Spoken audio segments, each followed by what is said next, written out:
You walk into your homes and suddenly everything feels heavy. Arguments over nothing, illness with no medical cause, a darkness that creeps in without a reason. My brothers and sisters, not every storm you feel is physical. Sometimes it's the unseen. The evil eye, or ayn, is real. It is a silent invader, often unnoticed, but deeply destructive. And it can settle in your home without a sound. Today, let's uncover the warning signs, and more importantly, how to protect your home, your family, and your peace with the light of Allah.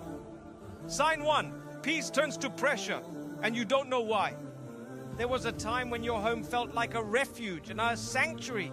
You'd step inside and immediately feel lighter, safer, more whole. The atmosphere wrapped itself around you like a comforting blanket. The walls didn't just hold furniture, they held memories, laughter, moments of peace. You'd hear voices that soothed you, feel energy that calmed you, and know deep down that this was the one place in the world where your soul could rest. Even if life outside was chaotic, inside these walls was where everything made sense. The home carried warmth not just because of what was in it, but because of the people inside it. People who were once deeply connected, deeply loving, deeply at ease. Light lived there, not just from the lamps or the windows, but in the way your family treated one another. There was a softness in the way conversations flowed, even when there was disagreement. There was a gentle rhythm in the way forgiveness happened, in how quickly small misunderstandings were resolved. The peace didn't mean there were no problems. It meant that love always found its way back. There was a calm between the chaos, a sense that you were all on the same side. Home wasn't just a physical structure, it was an emotional container, one filled with mercy, barakah, and unspoken unity. You used to look forward to coming back. After long days, tiring routines, the noise of the outside world, home felt like a retreat. You'd step through the door and breathe easier. You'd walk into rooms that knew your story, into the arms of people who didn't need explanations to understand you. It was a place where your shoulders relaxed, your voice softened, and your heart rested. Sitting together felt effortless. Conversations flowed, meals were shared, even the quiet moments, sitting beside each other in silence, carried comfort. The home didn't just hold you physically, it embraced your soul. And then something shifted, not all at once, and not in a way that could easily be explained, but slowly, subtly, like a shadow creeping in at sunset. The warmth faded, the comfort started to crack. Tension began to replace laughter. Moments of joy became fewer. Now, conversations turn cold, words are sharp, patience is thin. Even the smallest inconvenience feels like a spark ready to start a fire. People who used to sit beside each other in peace now avoid eye contact. Arguments begin for reasons no one remembers. And instead of feeling embraced by your home, you feel like you're walking on eggshells in your own space. It's confusing because there was no disaster, no major incident, no obvious cause, just a shift, a change in energy, a sense of emotional distance. And what's worse is that you can't pinpoint the moment it happened. That's what makes it so painful. You remember the warmth, you long for the peace, but now all you feel is pressure, and you don't know why. You start asking questions in your mind. Is it just stress? Are we all tired? Have we changed? And while all of these may play a part, deep down something whispers, this feels spiritual. That's because it might be. Sometimes what feels like emotional disconnection is actually the result of spiritual disturbance. And the evil eye doesn't knock when it enters. It doesn't make noise. It doesn't shatter glass or move objects. It goes straight to the heart. It poisons the atmosphere. It creates friction where there once was love. It injects misunderstanding into the smallest exchanges. And the people inside begin to feel a growing wall, not made of stone but of invisible distance. People sleep under the same roof, but their hearts feel miles apart. The evil eye often enters through unguarded admiration. A friend sees your peace, your joy, your family's connection, and admires it without saying, MashaAllah. A visitor walks through your home and comments on its beauty without invoking Allah's name. A relative sees your comfort and feels envy, even if silently. And from that glance, from that word, from that heart, a spiritual arrow is fired. And if your home is unprotected, it enters quietly, fatally. And when it does, it doesn't damage your house. It damages what makes your house a home. The love, the mercy, the bond between hearts. It creates coldness. It causes people to pull away emotionally. It turns warmth into indifference. And worst of all, it makes you question yourself, your family, your choices, when really the problem came from outside. It builds confusion, it feeds frustration, and it grows in silence. So if your home has changed, if the atmosphere feels tense, if the people inside seem disconnected and you can't explain why, don't ignore that feeling. Pay attention, because sometimes what you're sensing isn't just emotion, it's a spiritual invasion. It's not a coincidence. It's not just life. It might be the evil eye. And if that's the case, then your fight is not with each other. Your battle is against something unseen. And your defense must begin with dhikr, dua, and the remembrance of the one who sees what you can't. Because this is not just tension. This is spiritual warfare. And your home is the battlefield. Sign 2, your health is fading, but the tests say you're fine. You wake up not with energy but with exhaustion. Your eyes open but your body feels like it hasn't rested. There's a weight on your chest, a dull ache in your joints, a tightness in your shoulders. It feels like you've run a marathon in your sleep, as if you've been battling something unseen all night. And this isn't just one day, it's been happening again and again. You try to brush it off. You tell yourself, maybe I'm just overworked and maybe I need more rest. But even when you sleep early, even when you take care of yourself, you still wake up feeling like something is wrong. So you do what anyone would do. You seek help. You visit the doctor. You explain the pain, the fatigue, the lack of motivation, the constant fog in your head. You go through blood tests, scans, treatments. You take supplements. You adjust your diet. You try to stay active, and still nothing changes. The results come back clean. The doctors say you're fine. You're healthy, they tell you, but you don't feel healthy. You don't feel fine. You feel drained, weak, disconnected from yourself. And it's in that silence, when the world gives you no answers, that the soul begins to speak. That quiet inner voice, often drowned out by noise and distraction, starts whispering, this is deeper than the body. This isn't just physical. Something unseen is affecting you. And that's when you start remembering what you once ignored. That not all pain has a worldly cause. That some wounds aren't visible. That some sicknesses begin with a gaze. The evil eye, or ayn, is not folklore. It is a truth confirmed by our Prophet, peace be upon him, who said, the evil eye is real. It is real because we as human beings are vulnerable. Our blessings can be admired, our energy can be envied, our beauty, our strength, our health, all of it can be seen and silently resented. And if that gaze is not followed with MashaAllah, if that admiration isn't guarded with remembrance of Allah, it can harm. And when it harms, it often doesn't come as a strike, but as a slow drain, a quiet depletion. It robs you of your energy, not in one moment, but over time. You start to feel distant from yourself. Things you used to enjoy now feel like burdens. You feel constantly tired even though you're doing less. You feel irritable, disconnected, lost, as if you're walking through life under a dark cloud. You want to be present with your family, but you feel distant. You want to focus in prayer, but your mind won't stay still. You want to be productive, but even the smallest task feels too big. And what's even more frightening is that it doesn't only affect you. The people in your home may be feeling the same. Your spouse might be facing constant fatigue. Your children might be crying more, getting sick more, sleeping less. There's a tension in the air, a kind of stillness that doesn't feel peaceful. It feels heavy, as if something is sitting over the house, quietly pressing down on every heart under that roof. And this harm may not have come from evil intention. Sometimes it comes from someone who loved you, someone who admired your strength, your beauty, your health, but forgot to protect their gaze. They didn't say mashallah, they didn't ask Allah to bless you. They simply looked, and that look was enough. Because envy doesn't need to be shouted. Sometimes it's quiet, sometimes it's unintentional, but it's always dangerous when left unchecked. The evil eye doesn't knock. It doesn't break windows or slam doors. It slips through admiration. It travels through unguarded hearts. And if your home is spiritually vulnerable, if there is no regular remembrance of Allah, no daily adhkar, no Qur'an being recited, then it finds space to settle. And once it settles, it touches what's most vital to you: your health, your energy, your ability to function and feel alive. And so you begin to shrink without realizing it.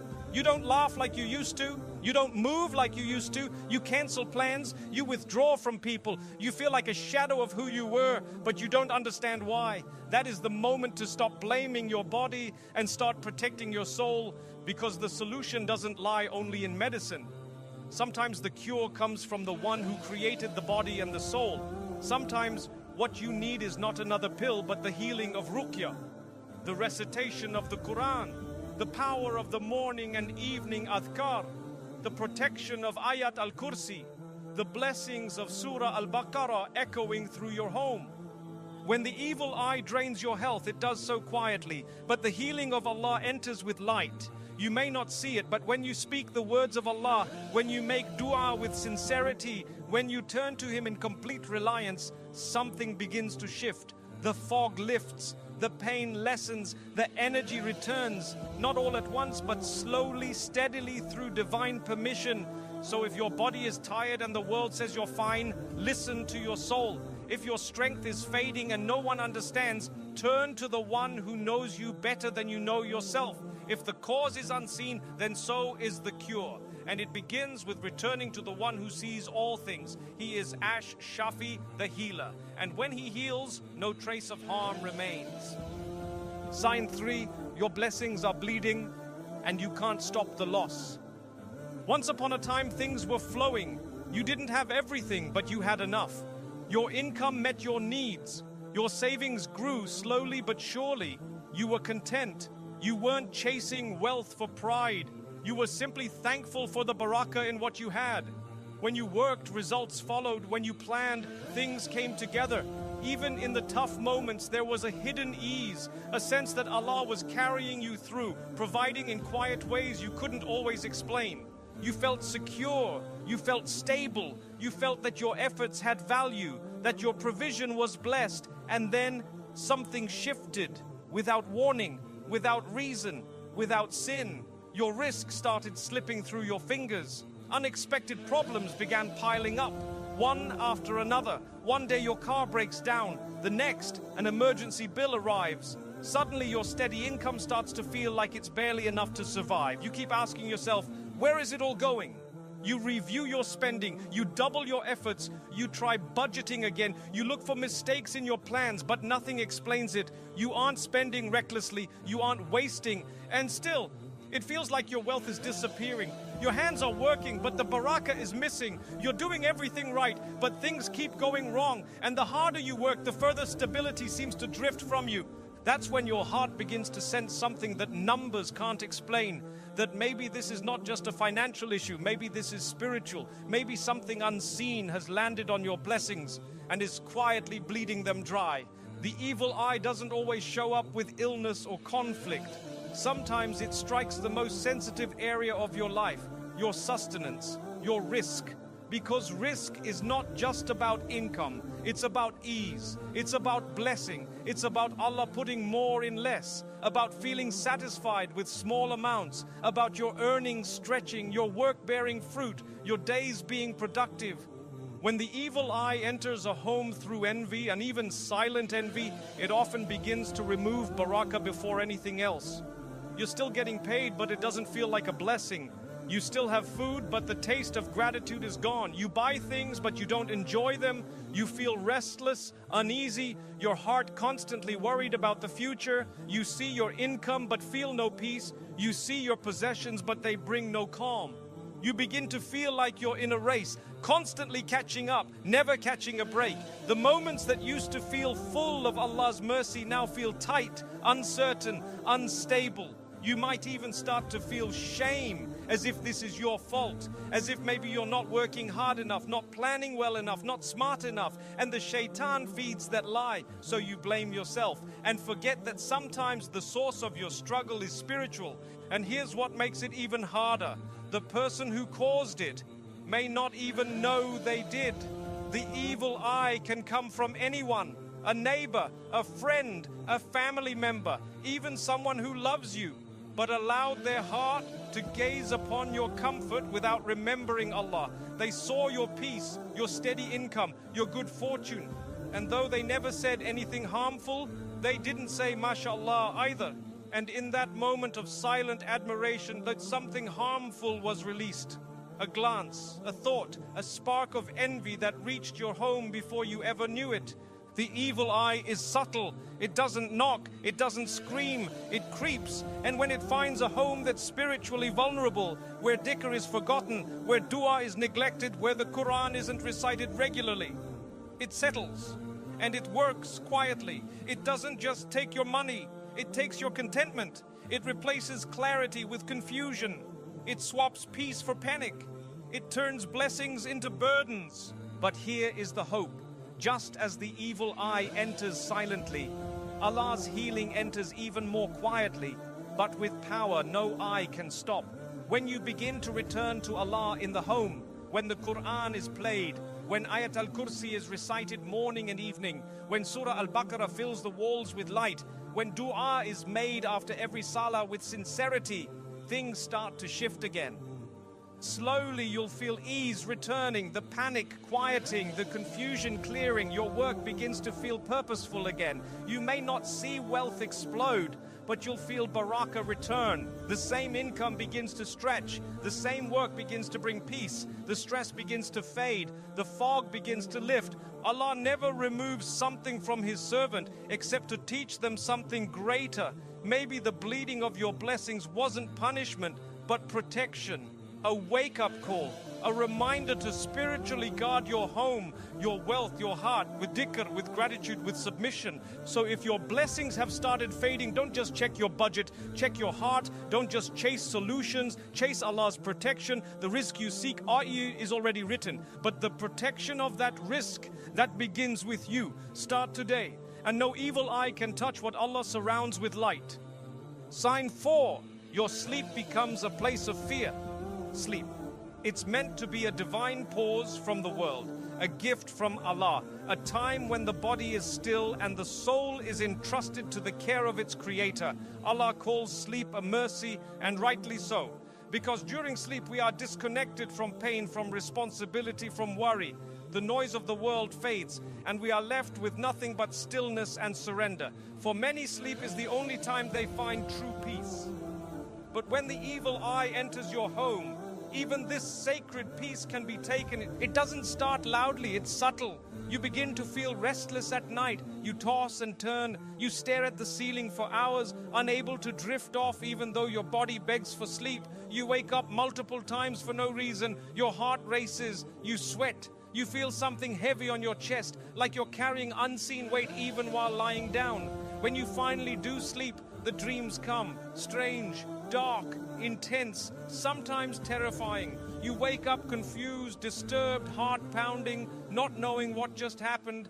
And then it becomes a pattern. It's not one bad night, it's every night. You start to fear bedtime. You feel anxiety the moment you lay your head on the pillow. You no longer close your eyes with calm. You close them expecting war, because your nights have become a battlefield. Not just for your body, but for your soul. In your dreams you see shadows, snakes, fire, faces you don't recognize. Sometimes you see yourself falling. Sometimes you see yourself running, but never reaching. Or worse, you feel frozen, trapped, screaming with no sound. These are not just dreams. These are warnings. And your soul, your Ra, knows it. It feels what your conscious mind cannot explain. And while your family sleeps around you, you lie awake, silently fighting what you cannot name. Soon it spreads. Your children begin waking up in fear, crying, panicking, running to you without reason. They don't understand what they saw. They only know something scared them. Your spouse wakes up agitated, complaining of disturbing dreams.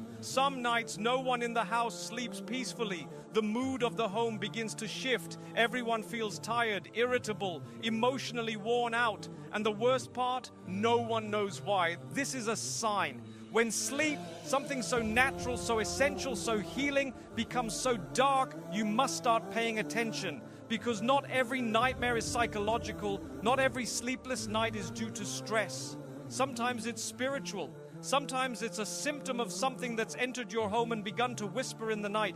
The evil eye isn't always loud. It often arrives quietly through a look, a glance, a moment of admiration that was never followed by MashaAllah. Someone sees your peace, your family, your home, and in their heart, envy is born. Not always malicious, not always intentional, but real. And envy is powerful. It travels further than we realize. And if your home is left spiritually open, if there's no dhikr, no dua, no protection, that silent glance enters like smoke under a door. It creeps in unseen. It doesn't knock. It settles. Then once it settles, it begins to disturb the ruh before it disturbs anything else, because the soul is the most sensitive.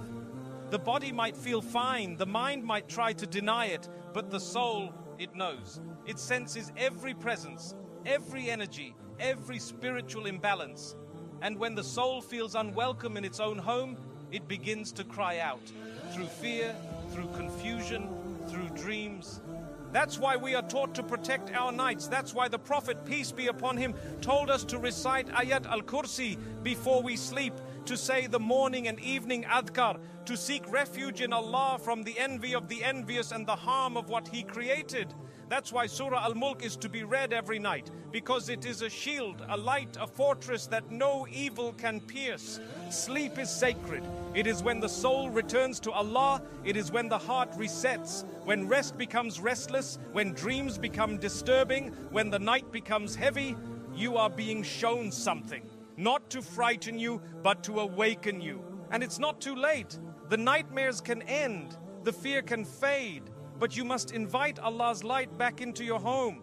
Play the Qur'an in your room before sleep. Make wudu before you lie down. Place your trust in Allah with every breath you take before surrendering to sleep. And teach your family to do the same, not out of superstition, but out of spiritual intelligence. Because we are not just bodies, we are souls wrapped in flesh, and our souls need protection just as much as our homes need locks. If your sleep has become a battlefield, don't try to fight it alone. Call on the one who never sleeps, the one who guards the night, the one who can replace fear with peace, shadows with light, and terror with tranquility. Allah is Al-Hafiz, the ultimate protector. When He shields you, not even the darkest envy can reach you. Bring His name back into your nights, and sleep will return to being what it was always meant to be, a gentle pause, a spiritual reset, and a window to peace. Sign 5, the home feels off, but you can't explain it. You look back and the room feels quieter than it used to, not because of silence but because of absence. One by one, people who were once close have faded, slowly, without explanation. A friend you trusted suddenly stops replying, a sibling grows distant, a spouse withdraws emotionally, the laughter that used to fill your home now echoes in your memory, and you're left wondering, where did everyone go? At first you think maybe it's just life. People grow apart. Circumstances change. Everyone is busy. But then it starts to repeat again and again. It's not one person leaving. It's a pattern of distance, a chain of coldness. People disappearing emotionally, mentally, spiritually, even if they're still physically around. And the pain of it is not just that they left. It's that they left without a reason. You scroll through old messages trying to pinpoint the moment it changed. You remember the last conversation, the last gathering, the last call, and everything seemed fine. But now they've gone silent, they've grown cold. You feel their energy pulling away and you don't know what you did. You start to blame yourself. You ask yourself over and over again, was it something I said, something I did? But your heart says, no. Something deeper is happening, something unseen. Because this isn't just emotional distance, it's spiritual disturbance. When the evil eye enters your home through envy, through admiration left unguarded, through energy that wasn't cleansed by the remembrance of Allah, one of the most painful signs is the breaking of relationships that once brought you joy, comfort, and connection. You may have been blessed with beautiful bonds, a loving spouse, loyal friends, a family full of unity, a house filled with warmth, but blessings that aren't protected attract the envy of those who watch from a distance. Sometimes they're people you know, sometimes they're even people you love. They see your happiness, your laughter, your closeness, and without saying mashallah, without protecting their own heart with dhikr, their silent envy is released. And envy is never harmless. The evil eye doesn't need words. It doesn't need to be intentional. It can come through a look, a thought, a sigh of comparison. And when it lands, it doesn't explode.